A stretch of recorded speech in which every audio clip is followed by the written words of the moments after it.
Hello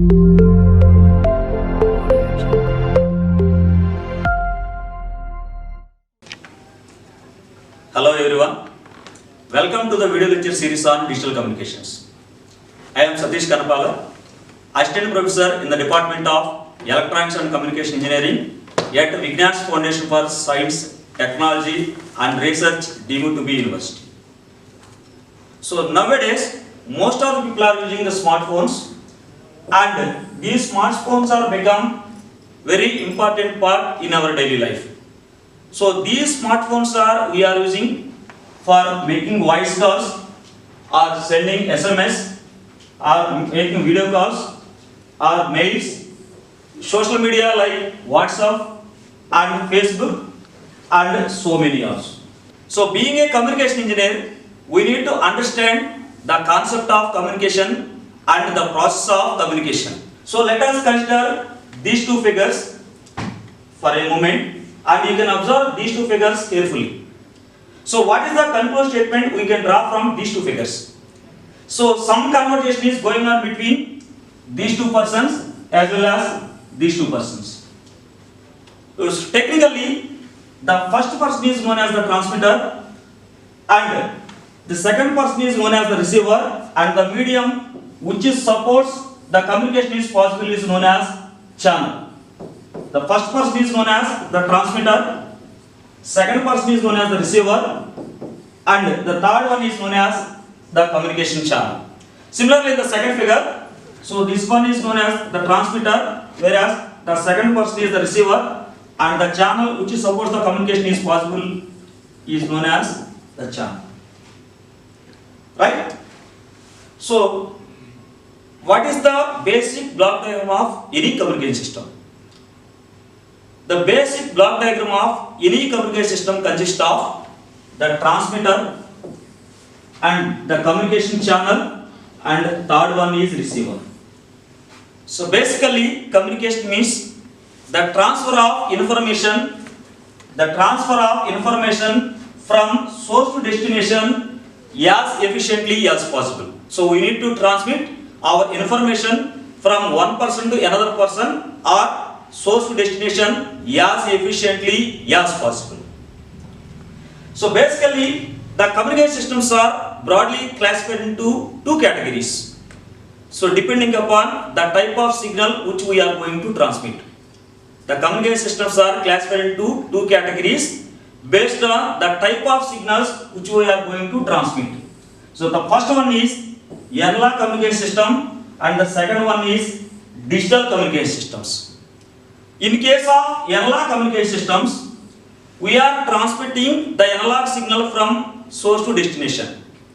Whereas in digital communication systems, we are transmitting the digital signal, that means binary ones and zeros from source to destination.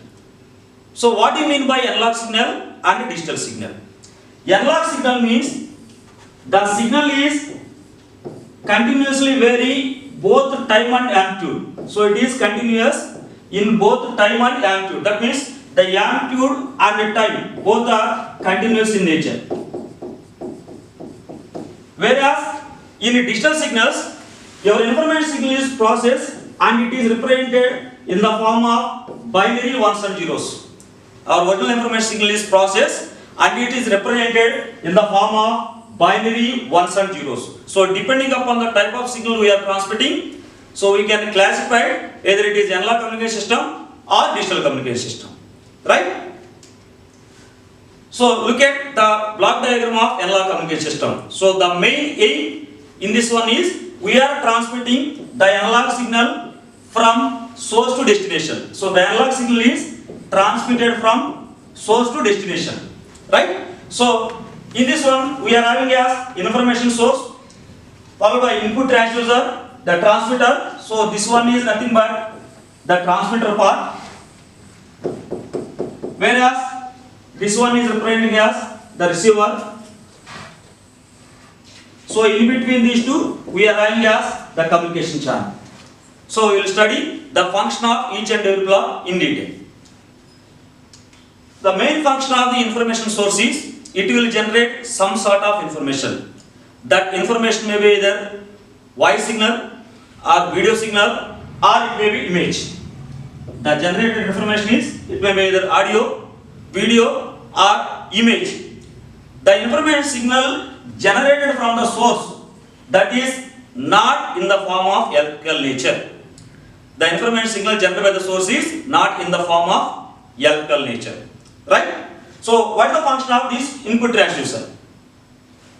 So input transducer means which convert one form of signal into another form. So here the input transducer converts your signal, that is, let us say for example the signal generated by the information source is sound signal, that is the sound signal is generated by the person or voice signal is generated by the person. Now this sound signal is not electrical form, so input transducer converts the sound signal into electrical form by using microphone.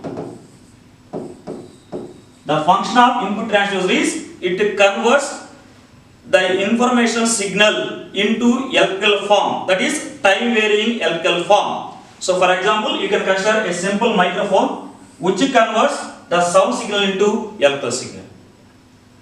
Next one is the transmitter. So the function of the transmitter is the transmitter modifies the electrical signal. So the output of input transducer is electrical signal. So that electrical signal is modified by the transmitter which is suitable to transmit along through a channel. The signal is suitable to transmit along through a channel. So that process is called as modulation. That process is called as modulation. So what do you mean by modulation? Modulation means the changing the characteristics of the carrier signal. Changing the characteristics of the carrier signal with respect to the message signal. So carrier signal means high frequency signal, whereas message signal means low frequency signal. We are changing the characteristics of the carrier signal. Characteristics means you can change either amplitude of the carrier or frequency of the carrier or phase of the carrier, right? So there are various modulation schemes are there which are already studied in analog communication systems, which is amplitude modulation, frequency modulation and phase modulation. So these topics are already covered in analog communication course. The next one is channel. Channel means which electrically connect the transmitter and receiver. The channel is a medium which supports the communication is possible from transmitter to receiver, right? So there are various types of channels are there. So the channels are, it may be either wide channel or wireless channel. The channel may be wide channel or wireless channel. The simple example for wide channel is simply an optical fiber, or it is a coaxial cable. The example for wireless channel is simply it is free space or it is a satellite. So these are the simple examples for wireless channel, right? Next one is the receiver. The function of the receiver is it can extract or it can obtain our original information signal from the modulated one. That means here we are receiving as the signal is, that received signal is processed by the receiver and we can obtain our original signal, that is reproduction of the original message signal by the receiver. So that process is known as demodulation. In the transmitter we are using modulation, whereas in the receiver the operation performed is the demodulation, right? So the next one is output transducer. So the function of the output transducer is it will convert the output of the receiver, that is simply it is a electrical signal. It will convert the electrical signal into a suitable form which can be used by the suitable person. So it will convert the electrical signal, that is the received electrical signal, into a suitable form for the use. That is the basic function of the output transducer. The simple example for output transducer is a simply speaker which converts the electrical signal into sound signal. So for clear understanding of this analog communication system, so let us consider this practical scenario. So here information signal, or this is the sound signal or sound waves. Sound signals are generated, and that sound signals are converted into electrical signal by using microphone. So it will convert, that is the microphone converts sound signals into electrical signals.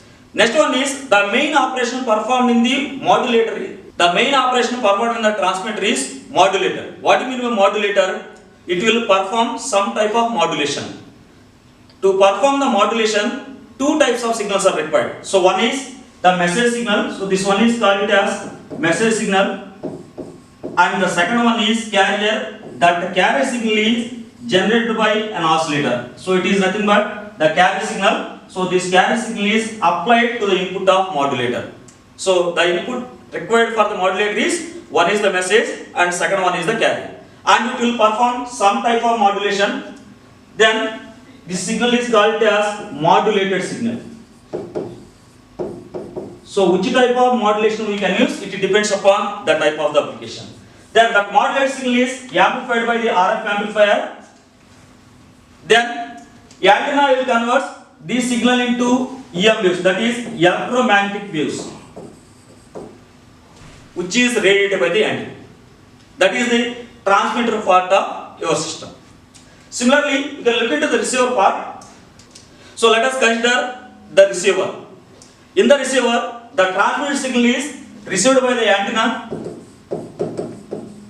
So whenever any kind of signal which is passing through the channel, some type of noise is added. So here the noise is added to the signal, and the combined signal is connected to the receiver. That means the receiver receives, so both the transmitted signal, so this one is the transmitted signal plus some noise. Noise means it is an unwanted signal. The receiver receives the transmitted signal plus some noise. So receiver perform some process which is known as demodulation, and the output of receiver is nothing but our original signal or reconstructed message signal. The output of the receiver is simply the recover of your original message signal which we are going to transmit it. Right? So thank you for watching so far.